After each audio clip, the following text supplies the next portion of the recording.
l'article 7. Monsieur Richard a la parole pour le 1289. Oui, Monsieur le Président, merci. C'est un sujet important, bien connu de tous dans cet hémicycle.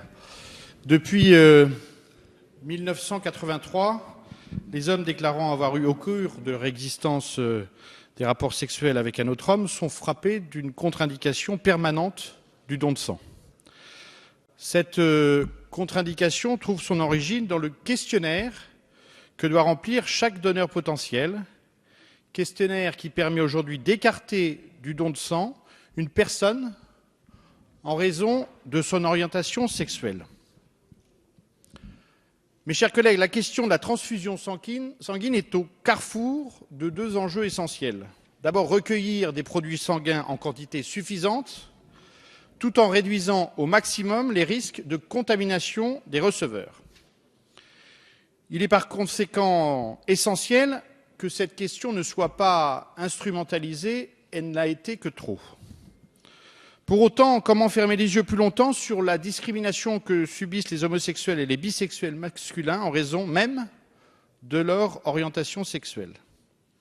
Pour des raisons d'égalité devant la loi, mais également pour répondre à des impératifs de santé publique, ce sont les pratiques sexuelles du donneur et non son orientation sexuelle qui doivent être analysées. Le président de la République lui-même disait qu'aucune justification scientifique ne permet de faire continuer cette discrimination. Nous proposons par conséquent que les contre-indications se basent sur les éventuellement comportements à risque et non sur l'orientation sexuelle ou l'appartenance à, entre guillemets, un groupe d'individus. Tel est l'objet, mes chers collègues, de cet amendement qui affirme le principe selon lequel nul ne peut être exclu du don de sang en raison de son orientation sexuelle. Monsieur le Président, la ministre nous a répondu et j'ai eu la délicatesse de retirer, et je l'ai regretté après, cet amendement en commission, en nous indiquant qu'un certain nombre de réponses seraient apportées par le comité d'éthique. Elles ont été apportées il y a quelques jours. Cela ne m'a pas convaincu et je pense que, au-delà de ce que va nous répondre la ministre qui va nous dire tout ça est réglementaire, nous ferions belle œuvre que d'inscrire ça dans la loi et je ne peux pas imaginer que le rapporteur qui est très attentif à ces sujets, comme le groupe socialiste, ne puisse pas suivre cet amendement. Je vous remercie. Merci. Le 1911, Madame Massonneau. Merci, Monsieur le Président. Cet amendement vise à instaurer un principe de non-discrimination pour le don du sang à raison de l'origine, du sexe, de son orientation ou identité sexuelle, ou de son appartenance ou de sa non-appartenance, vraie ou supposée, à une ethnie, une nation ou une race. Cela vise notamment à mettre fin, mais M. Arnaud Richard vient de le dire, à l'interdiction pour les hommes homosexuels de donner leur sang pour cette seule raison. Cette interdiction instaurée en 1983 n'a plus raison d'être, les transfusions étant sûres aujourd'hui et le risque résiduel étant devenu extrêmement faible. La Grande-Bretagne et le Canada sont d'ailleurs revenus sur cette interdiction. Ils autorisent désormais le don du sang par des homosexuels n'ayant pas eu de relations sexuelles depuis 1 an ou moins. Votre rapporteur, Monsieur Olivier Véran, d'ailleurs, sur la filière sang en France en 2013, préconisait de renforcer la sécurité du don en faisant évoluer le questionnaire de l'orientation sexuelle vers le niveau de risque individuel du donneur, comme la multiplication de partenaires, rapports non protégés, pratiques à risque, etc. Effectivement, Monsieur Arnaud Richard, vous venez de le dire, le Comité consultatif national d'éthique a donné des avis défavorables, mais ce n'est évidemment qu'un comité consultatif. Merci. Merci. Avis de la commission, Monsieur le rapporteur. C'est un sujet, Monsieur le Président, qui touche manifestement sur l'ensemble des bancs de cet hémicycle.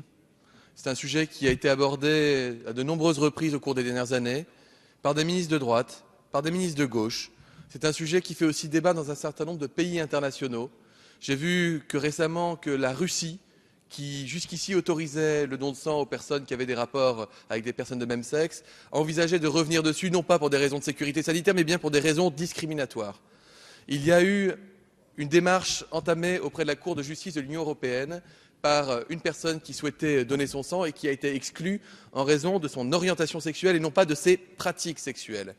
L'avocat général à la Cour de justice de l'Union européenne a fait un réquisitoire qui me semble, en tout cas la lecture que j'en fais, sans appel, et une décision de cette dite Cour de justice est attendue pour dans quelques semaines. De quoi parlons-nous? Nous parlons de critères d'éviction qui ne relèvent pas de la loi, mais qui relèvent d'un arrêté. De critères d'éviction qui, comme vous l'avez expliqué, Monsieur Richard, datent des années 80, au cours de l'épidémie de VIH, où ont été prises des mesures de sécurité sanitaire qui peuvent tout à fait s'entendre, prises dans le contexte de l'époque. Aujourd'hui, et c'est en tant que scientifique, pour une fois, et pour une de mes dernières interventions que je me permettrai de parler, il y a quelque chose que je ne comprends pas. C'est qu'une personne qui aurait eu un rapport sexuel non protégé avec une personne d'un sexe opposé contaminée par le VIH, étant donné que c'est un rapport hétérosexuel, pourra donner son sang au-delà de 4 mois, alors que cette même personne, si elle a eu un rapport sexuel avec une personne du même sexe, 10 ans, 15 ans, 20 ans, 30 ans en amont, ne pourra pas le donner. Et scientifiquement, j'avoue, et je ne suis pas un expert de la question, mais il ne faut pas être expert pour se poser des questions. Vous avez un rapport avec une personne du sexe opposé, contaminée par le VIH, 4 mois plus tard, vous donnez votre sang, elle est du même sexe, elle n'est pas contaminée par le VIH, c'était il y a 15 ans, vous ne pouvez pas donner votre sang. C'est sûr que quand on a cette lecture-là, le côté discriminatoire saute aux yeux. Toutefois, mes chers collègues, est-ce qu'il revient à la loi d'inscrire dans un article qu'on ne peut pas être exclu du don de sang en raison de son orientation sexuelle? J'en fais appel aux juristes de cet hémicycle, mais il me semble que ce n'est pas de nature législative que d'inscrire cela.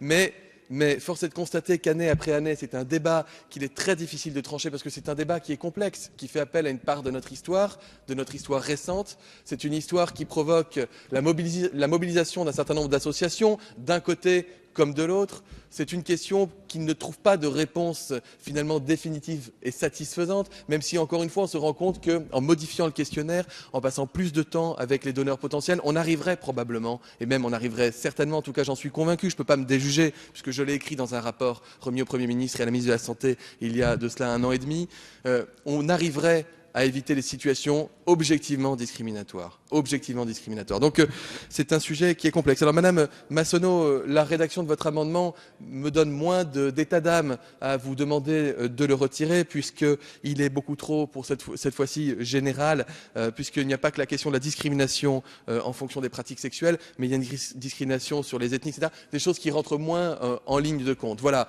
ce que je voulais vous dire. Il ne revient pas à la délégation, à la représentation nationale dans cette Assemblée de déterminer les conditions de modification de l'arrêté, de déterminer les questions qui sont à poser aux donneurs potentiels. Je ne peux pas me déjuger et je pense que le questionnaire doit évoluer. Je pense que le questionnaire en l'état n'est pas tenable. Donc, je m'en remets à la sagesse du Parlement. Madame la ministre, vous avez la parole. Madame la ministre. Attends, on va entendre le gouvernement. Oui, enfin, moi que Madame la ministre souhaite donner le sentiment du gouvernement, et puis après on... Écoutez, nous avons eu le débat, nous avons commencé à avoir le débat en commission. Et d'ailleurs, je vous avais annoncé à cette occasion que j'attendais des rapports pour les jours qui suivaient. Et comme vous avez pu le constater, le Comité consultatif national d'éthique a rendu un rapport. Quelle est la situation dans laquelle nous nous trouvons ? La discrimination sur la base de l'orientation sexuelle n'est pas acceptable. C'est clair. Et d'ailleurs, c'est les seules limitations aux dons qui peuvent être apportées résultent d'exigences liées à la sécurité des receveurs. Les questionnaires qui aujourd'hui sont remis aux donneurs peuvent donner le sentiment, même si certains juristes estiment que ça n'est pas le cas, mais peuvent donner le sentiment d'une discrimination sur la base de la seule orientation sexuelle. Ce qui n'est pas acceptable, ce qu'il faut regarder, ce sont les comportements sexuels. Terme qui est aujourd'hui le terme qui est considéré comme approprié plus que celui de pratique sexuelle, je veux le dire. Donc, je m'y suis engagée, le questionnaire va évoluer. Et la composition, la définition du questionnaire est de nature réglementaire. Et donc, de ce point de vue, votre amendement est un amendement qui fixe un principe, lequel principe peut figurer dans la loi, mais il n'a aucune raison de figurer dans la loi. C'est-à-dire que il n'a pas. Non, mais ça ne. Je tiens à vous dire, ça ne rassure pas, puisque s'il n'y a pas ensuite la déclinaison précise des questions, nous n'irons pas plus loin. Qu'a dit le Comité consultatif national d'éthique? Parce qu'il faut quand même y venir. Il a renvoyé à des experts, et je tiens à indiquer que le rapport du Comité consultatif national d'éthique est public et qu'il est consultable par tout un chacun. Il a indiqué que le point important était l'information apportée au donneur en amont du don, quel que soit le donneur, pas simplement le donneur potentiellement, homme ayant eu des relations sexuelles avec un ou d'autres hommes, mais que toute personne donnant son sang devait être mieux informée des conséquences de son acte que ça n'est le cas aujourd'hui. Et le Comité consultatif national d'éthique, par ailleurs, s'en est remis pour ce qui est de l'analyse épidémiologique et des risques épidémiologiques à un groupe d'experts, les agences sanitaires, l'INVS, le Haut Conseil pour la santé publique et l'Agence nationale de sécurité du médicament et l'établissement français du sang. Ces experts ont été réunis, ils se sont réunis et ils ont remis des préconisations que je vais rendre publiques, puisqu'elles ne le sont pas encore. Ces préconisations portent sur la manière de faire évoluer le questionnaire, puisqu'il est entendu que le questionnaire va évoluer. Mais une fois qu'on a dit ça, la question c'est dans quel sens est-ce qu'on fait évoluer le questionnaire. Et ces agences font des recommandations. Première recommandation, d'engager une vaste communication afin de sensibiliser et responsabiliser nos concitoyens au don du sang. Et deuxièmement, réserver un temps médical plus long aux candidats ayant déclaré avoir pris des risques.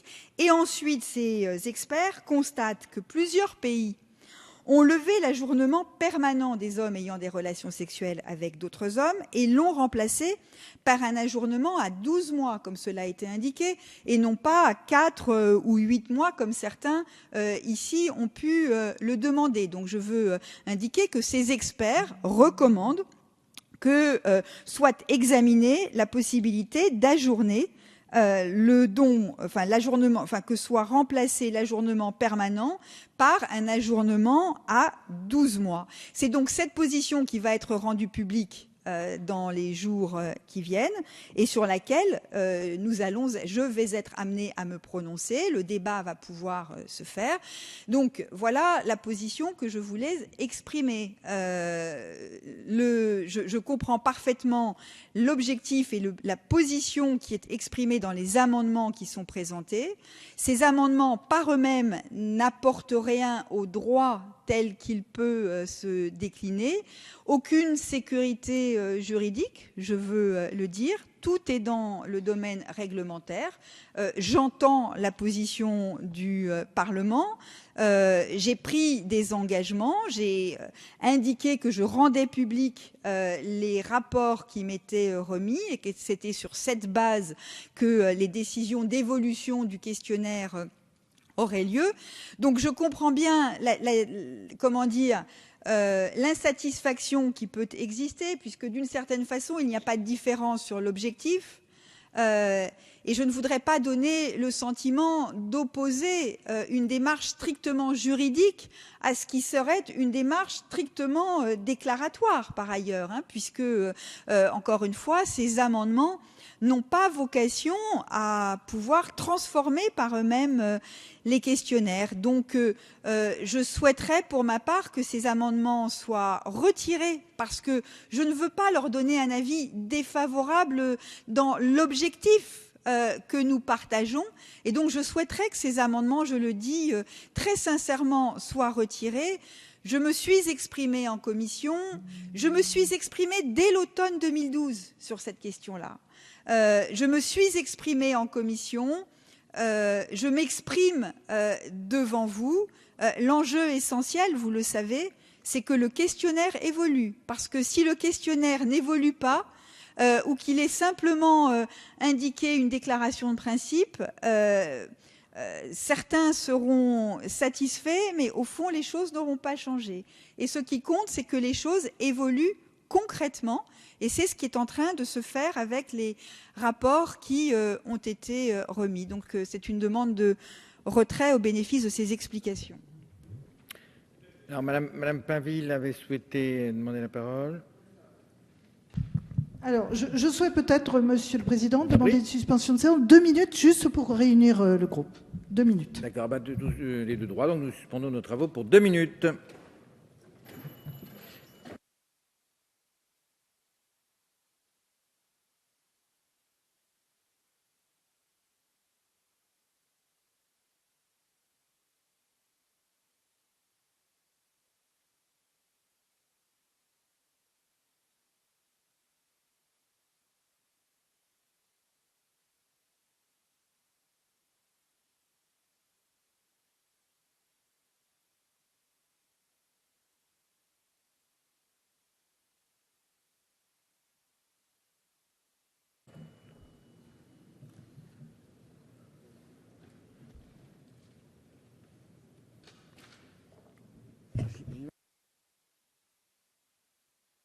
La séance est reprise. J'informe l'Assemblée que sur cet amendement 1289, je suis saisi par le groupe EDI d'une demande de scrutin public. Le scrutin est annoncé dans l'enceinte de l'Assemblée nationale. Madame la ministre, vous souhaitiez exprimer? Oui, Monsieur le Président, moi je souhaitais reprendre la parole pour indiquer clairement quelle est la position du gouvernement. La position du gouvernement est évidemment de lever les discriminations relatives à l'orientation sexuelle. Et c'est bien dans cet esprit-là qu'ont été engagées des concertations avec les différentes agences. Je veux dire qu'il s'agit de substituer un critère de comportement sexuel qui ne concerne pas uniquement les hommes ayant des relations sexuelles avec d'autres hommes. C'est-à-dire que ces critères-là doivent s'appliquer par définition à l'ensemble des donneurs potentiels. Et donc, il y a vraiment cette volonté-là. Je veux qu'il soit entendu que la demande de retrait que j'ai exprimée était une demande de nature juridique. Dès lors que je comprends qu'il n'y a pas de retrait de l'amendement, et que, puisque c'est ce que je comprends de ce que vous avez annoncé, Monsieur le Président. Il y aura peut-être des retraits, mais pour le moment, il y a une demande de scrutin public. Voilà, mais dès lors que je comprends, moi, qu'il n'y a pas de retrait de l'amendement, et dès lors que cet amendement définit une position sans entrer dans le détail réglementaire de ce qui devra apparaître ensuite sur le questionnaire et qui relève du débat avec les agences sanitaires, dès lors que nous sommes sur une stricte position de principe, je donne, et qu'il n'y a pas de retrait, je donne un avis favorable.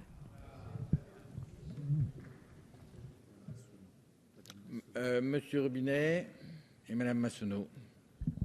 Merci Madame la Ministre, nous sommes satisfaits de la position qui est la vôtre. Il est vrai que, et on n'en doute pas, nous sommes tous ici sur ces bancs pour lutter contre les discriminations, notamment les discriminations qui concernent le don du sang, et qu'il n'y avait pas d'antinomie entre le fait que le questionnaire doit évoluer comme cela est recommandé par les différentes agences, et le fait que ce principe soit inscrit dans la loi. Donc nous tenions à vous remercier de votre position.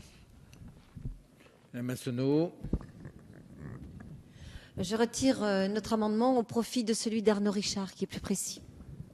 Merci. Monsieur Richard a la parole. Oui, merci Monsieur le Président.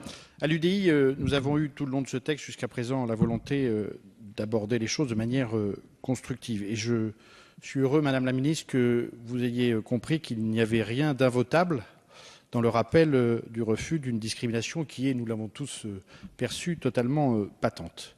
Nous sommes dans un pays qui a été profondément marqué par le scandale du sang contaminé. Et donc on peut comprendre qu'il existe des réticences à modifier cette réglementation. Mais je crois qu'il était temps que l'on remplisse cet engagement, et je suis heureux que, de ce que je comprends de la position des uns et des autres, on puisse voter presque à l'unanimité, je l'espère, cet amendement. Et je profiterai, Monsieur le Président, pour rendre hommage à Olivier Véran, notre rapporteur, à l'homme, à l'élu, et le remercier pour son travail, pour son écoute, pour son sens du dialogue.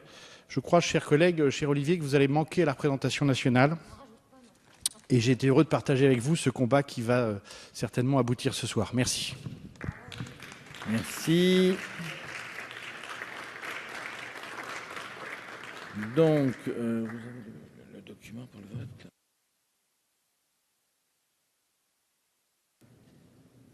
Chacun regagne sa place.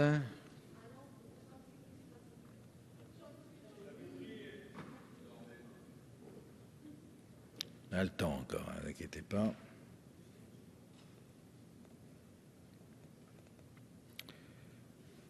Je mets aux voix l'amendement 1289. Le scrutin est ouvert. Le scrutin est clos. Suffrage exprimé 19, pour 19. Donc l'amendement est adopté. Ultime amendement, le 1703, Monsieur Richard.